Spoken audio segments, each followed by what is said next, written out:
ठाकुर जी ये विचार करके गए, मैं जाके किशोरी जी के मन की देख के तो आऊं, ये मेरे सामने तो प्रिय प्रिय बोले, मोए मेरे बिना ये मेरे बारे में कहा बोले, मैं एक बार सुन के तो आऊं। एक बार ठाकुर जी श्यामा सखी बन के गए। कैसी सखी?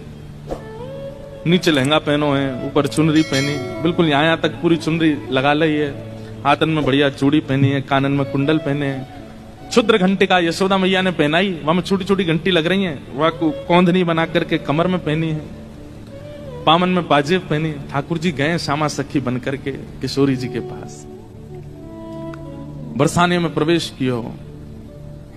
सबरी गोपी के आहा कैसी मनोहर चाल है, नेक सी गोपी कैसी मटक मटक के चल रही है।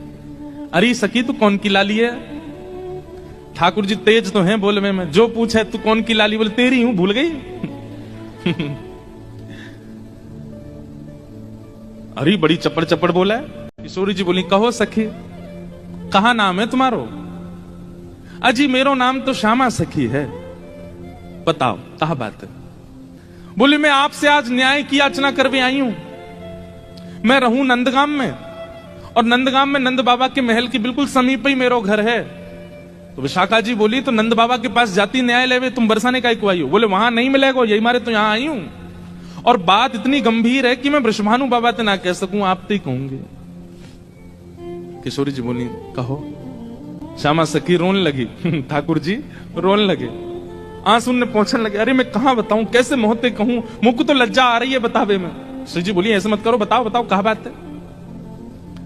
बोले कल परसों में दही बेकवे के कायजे जाई रही, इतने में मार्ग में श्याम सुंदर आए गए। किशोरी जी थोड़ी सहम गई, श्याम सुंदर? हाँ। किशोरी जी थोड़ी सहम गई, श्याम सुंदर? हाँ। अरे तुमने उनको बड़ी प्रशंसा सुनी है, उनकी बड़ी महिमा सुनी है, पर तुम उनके अंदर की नहीं जानो। मेरे सामने एक शब्द नहीं बोली उनके बारे में। श्यामा सखी बोली पहले तो मैंने संदेह में सुनी कि किशोरी जी को और हमारे नंद के लाला को कछु प्रेम संबंध है, पर आज तो मुंह को ऐसा लग रहा वास्तव में है। किशोरी जी बोली नहीं नहीं ऐसी कोई बात नहीं है, ये तो सब तुमने ऐसी बन नहीं नहीं नहीं मुंह को तो लग रही है ऐसा। आप इतनों कैसे जानो वाक्य के बारे में, इतनों कैसे मानो वाक्य के बारे में? किशोरी जी एक बात बताऊं? बोले हाँ। बोले मैं अकेली नहीं हूं शिकायत करने वाली, ऐसी अनेक बैठी हैं। आपको ऐसा लग रहा है कि श्याम सुंदर तो केवल लीला कर रहे हैं, पर इस वक्त यही समय श्याम सुंदर कोई और सखी के संग भी ऐसी क्रिया कर रहे होंगे, वहां को मार्ग रोक रहे होंगे, वहां के हाथ पकड़ रहे होंगे, वहां की चुनरी उड़ा रहे होंगे, वहां की मटकी फोड़ रहे होंगे, और नया विश्वास हो गए। तो आपको अगर बहुत प्रेम है तो आप श्याम सुंदर को पुकार के देख लो, यदि वो आ जाएं तो मैं मान जाऊंगी। आमेंगे ही नहीं। ठाकुर जी कह रहे हैं मैं तो सामने ही खड़ा हूं, मैं कैसे आऊंगा? किशोरी जी से कह रहे हैं ललिता विशाखा है भूल जाओ, बाकी सब बातें न भूल जाओ, आपको प्रेम है ना श्याम सुंदर से, तो मैं आपसे शर्त लगाए के कह रही हूं आप पुकारो, और यदि श्याम सुंदर आपके सामने आए गए तो जीवन भर आप दोनों की चाकरी करूंगी, ये श्यामा सखी को वचन है आपके लिए, बुलाए लो। किशोरी जी बोली देख मोते मत बोले, मैं जानू, मुझको प्रबल विश्वास है कि श्याम सुंदर आ जाएंगे, मैं बस टेर लगाऊंगी और दौड़े दौड़े आवेंगे। श्यामा सखी बोली आज है जाए, बुलाए के देख लो आ जाए कि नहीं।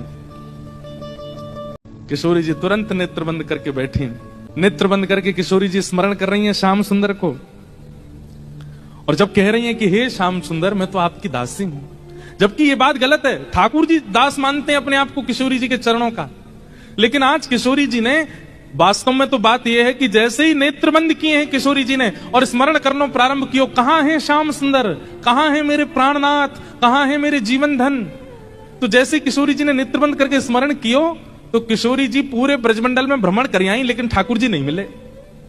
किशोरी जी बोली आज श्याम सुंदर गए कहां, आज मेरे प्राणनाथ गए कहां? और ध्यान लगा करके देखो, श्याम सुंदर किसी गिरी कुंज में तो नहीं बैठे, कहीं यमुना तट पे तो नहीं बैठे, कहीं दूर तो नहीं चले गए, दिख क्यों नहीं रहे हैं? और तभी किशोरी जी को ढूंढते ढूंढते ढूंढते दिखाई दियो बरसानो भवन। किशोरी जी कह रही है बरसानो भवन क्यों दिख रहा है? तभी किशोरी जी को दिखाई दियो अपनो ही निकुंज, ये मेरो निकुंज कहीं को दिखाई दे रहा है। अरे अरे कहीं ऐसा तो नहीं श्याम सुंदर यहीं कहीं छुप करके बैठे हैं? और मन में ध्यान से देखो तो किशोरी जी को अपनो ही अंतःपुर दिखाई देने लगो।